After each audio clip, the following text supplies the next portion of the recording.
عاد الحديث في الجزائر عن النظام التقاعد المسبق في قانون التوظيف العمومي، بحيث يلاح النواب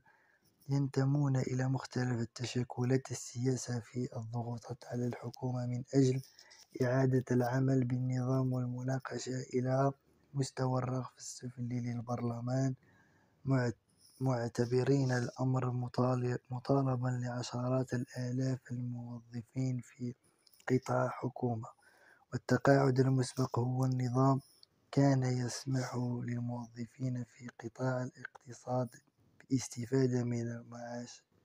شرط أن يكون المستفيد بلغ 50 سنة بالنسبة إلى الرجال، 45 سنة بالنسبة إلى النساء، وأن يكون اشتغال لمدة 20 عام في الأقل. بدأت العمل بهذا النظام في ظلال الظروف الخاصة شهدت حل عدد من المؤسسات وتسريح الموظفين واستمرار العمل به